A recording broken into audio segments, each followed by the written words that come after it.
Woman in critical condition after driving SUV off I-15 ramp. The Bureau of Land Management plans a new campground in one of Cedar Canyon's most scenic locations.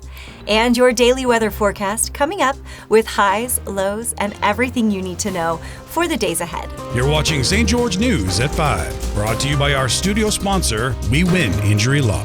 Good afternoon, I'm Monica McLaughlin. Biologists from the Utah Division of Wildlife Resources conducted their annual Mule deer health check, capturing deer near Harmony Valley and assessing the animals for disease and body condition. The initiative, supported by partnerships with local universities, provides critical data for wildlife management across the state.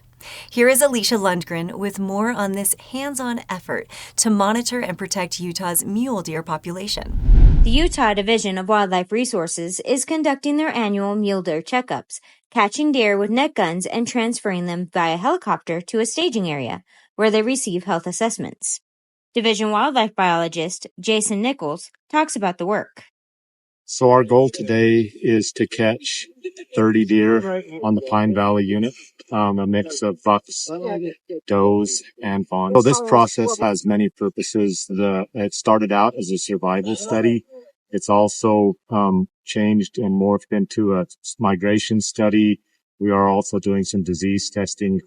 The mule deer are taken to a staging area where crew members weigh them, swab their mouths and noses, and take blood samples, among other health assessment tasks. Then the deer are outfitted with GPS tracking collars. These collars help the division track which habitats the deer use and how they move across the landscape. Wildlife technician Cade Quintana explains how the collars work. This is a frequency code, so that's what I plugged in, and then this is their specific number. And then, so each deer has a specific number and specific code, and so then that's how we track them. Once the process is complete, the deer are moved away from the work area and released. Thanks, Alicia. A woman is in critical condition after her SUV crashed through a barrier and plunged off an I-15 ramp near Dixie Drive. Reporter Nick Fiala is on the scene with more details about this incident. First responders were dispatched to the overpass connecting West Dixie Drive and Interstate 15 at southbound Exit 5 Sunday afternoon. The call came in after a 2021 GMC SUV drove through a barrier on the side of the exit ramp and landed upside down on the banks of the Santa Clara River. The driver and sole occupant was a woman who was driven to St. George Regional Hospital by Gold Cross ambulance in critical condition. Utah Highway Patrol Trooper Nick Accordino described what the scene looked like when he arrived. Well, we have a lot of units here already. Washington County Sheriff's Office Squad, as well as St. George Police Department, St. George Fire Department. We already have a lot of units here. The vehicle is upside down in the riverbank. Some bystanders stopped and helped pull the lady out of the car.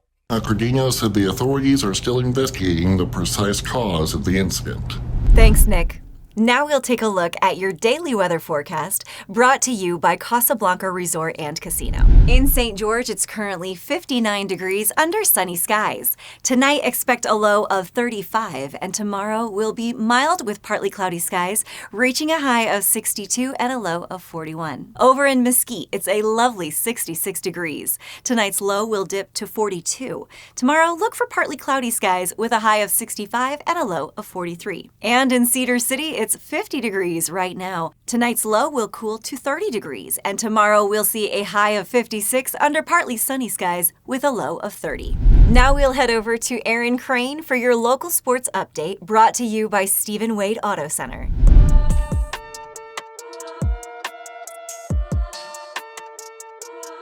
Thanks, Monica. This past week in sports, Region 9 boys basketball is off to a competitive start as Desert Hills, Pineview, and Crimson Cliffs each secured victories on Friday night, leaving all three teams at 7-4 overall and 2-0 in region play. Desert Hills dominated Hurricanes 64-48, pulling away with a strong fourth quarter led by Jack Openshaw's 17 points and key contributions from Mason Rasmussen and Freeman Springer. Meanwhile, Pineview rallied to defeat Snow Canyon 56-49, tightening their defense in the fourth quarter, led by Lucas Papa's standout 17-point effort. A historic night for Snow Canyon senior Olivia Hamlin as she eclipsed 2,000 career points during a commanding 33-point performance in the Warriors' victory over Pineview. Hamlin, now the third female player in Utah high school history to achieve the milestone, humbly credited her teammates, saying, "It's all my team." Focused on leading Snow Canyon to a third straight perfect Region 9 season, Hamlin emphasized her sights are set for the state tournament. Already signed with the University of Nebraska, she remains grounded in her final high school campaign,